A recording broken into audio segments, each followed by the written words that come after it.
Good morning, students. Today we will discuss about 11th commerce subject.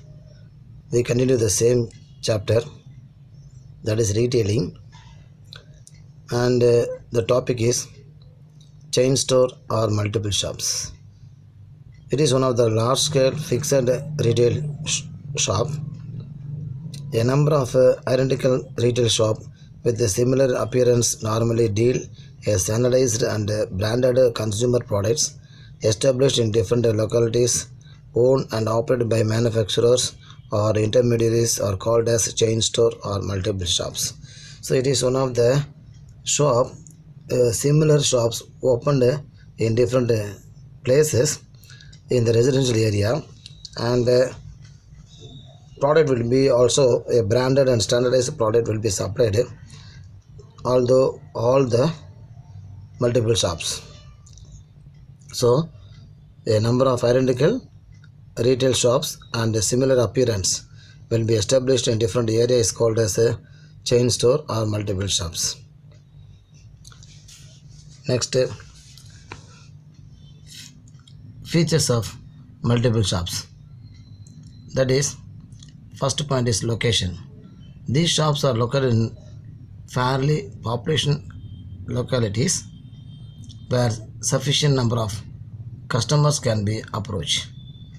So this type of shops are to be opened mostly in the residential area. The consumer should be easily identified the shop. Nature of product. These shops deal in a particular product line and specialize in the same product, that is standardized and branded consumer products will be supplied through multiple shops. Next one is centralized management. The management of the multiple shop will be centralized. So the manufacturing or procurement of goods for all the retail units is centralized at the head office, from where the goods are dispatched to each of these shops. Fixed price. The price of the goods in all the retail shops, in the case of multiple shops, is same, and all sales are for cash sales only. No credit sales are to be allowed. Role of sales personnel. The sales persons play an active role in helping the consumer to complete their shopping in the selection and the choice of their goods as per their taste. So the sales persons will assist the consumer in order to select the best product. Advantage of multiple shops. It is one of the economies of large scale. Multiple shops are owned and operated by manufacturers or intermediaries. So centralized and bulk buying result lower cost. Elimination of middlemen. Goods are sold in multiple shops at a relatively low price. So by selling directly to the consumer, it is able to eliminate unnecessary middlemen. Next one is no bad debts. Because of the multiple shops will sold the product only on cash. No credit sales will be allowed. So there is no chance for bad debts. So all the sales are made in these shops are on cash basis. So no bad debts will arise and no reduction of working capital. Convenience in shopping. Mostly the multiple shops are located in all the important areas. So therefore consumers are not required to travel long distance for making purchases. They can easily identify the shop and they can frequently go to the shop to purchase the product. Public confidence. Multiple shops enjoy public confidence due to fixed price, standard product, uniform appearance, selection of goods with the help of salesmen. So by this way, the multiple shops are in favor of the consumer point of view. Limitations of multiple shops. Limited variety. multiple shops deal only in limited range of products.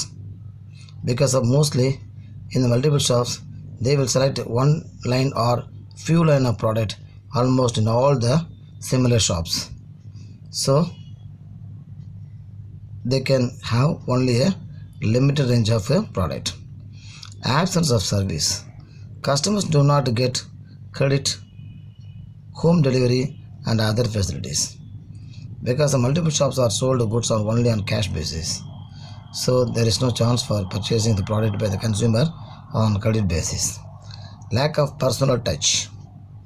The owner loses direct personal contact with the customers. The paid staff do not take personal interest in each and every customers. Inflexibility.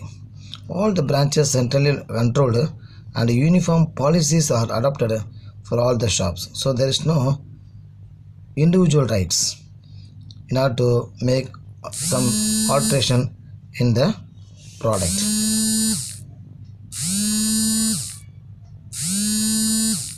Next topic is supermarket.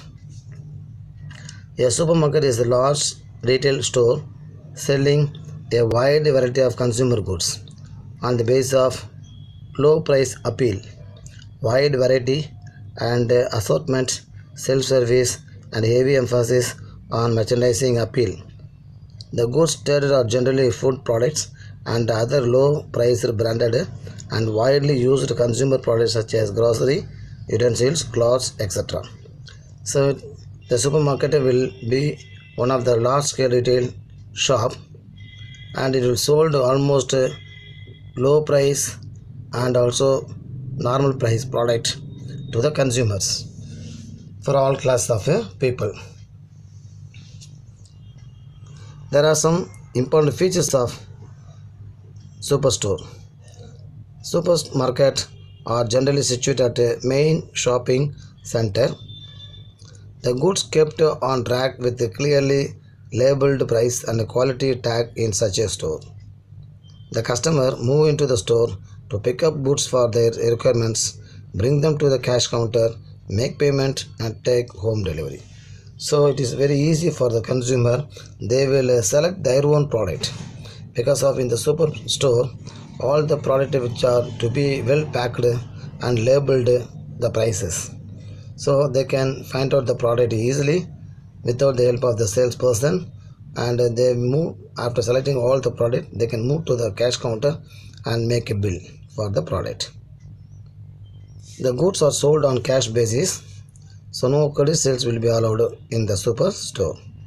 Supermarket are organized on departmental basis and it requires a huge investments also. Cooperative stores. A consumer cooperative store is a retail organization owned, managed and controlled by the consumer themselves to obtain product of daily use at reasonable low prices. Its objective is to eliminate profit to the middleman by establishing a direct contact with the manufacturer. So people belong to the middle and low income groups. At least 25 persons have to join together and with voluntary associations and get registered, and they will start the Cooperative Societies Act. So cooperative store will be established by the low income group peoples. Voluntarily they will join together with the common economic needs and they will purchase the product directly from the manufacturers or from the local producers, and they can supply the goods to themselves, and they will eliminate the middleman. Because of the profit will not be go to the middleman, they can enjoy the profit by way of a dividend or discount on purchases. So the capital of the cooperative store is raised by issuing share to the members. So the management of the store is democratic and entrusted to an elected managing committee where one man one vote principle is followed. So the cooperative store are very famous in Tamil Nadu. Hire purchase and installment system. Hire purchase trading is a system by which the seller agrees to sell the articles to the buyer on condition basis that the payment of the article will be made in fixed number of installments till the sale price is paid. So though the buyer a possession of the goods immediately on paying the contract, signing the contract, and ownership does not pass on till the payment of the last installment. So the buyer prefer to pay a lump sum or a part of the price initially as down payment and the balance in installment. So the seller continue to be the owner of the article till then. If the buyer default in the payment, the seller have a right to repossess the product, and it will also deal on credit sales. Installment system. It is a system of purchase in which the price amount of the product is paid initially but in installments. It is also called as deferred payment system. So under this system, title or ownership of the articles as well as possession is passed on to the buyer as soon as the first installment paid. On paying the first installment or paying the down payment, the ownership will be passed on to the buyer. On default of payment, the seller cannot seize the product, but he can take other steps to collect the money. So with that, we conclude this video session. Students, watch the video clearly, understand the concept, and write all the topics with the answers in your class or notebook. Send task complete message in the group. Thank you.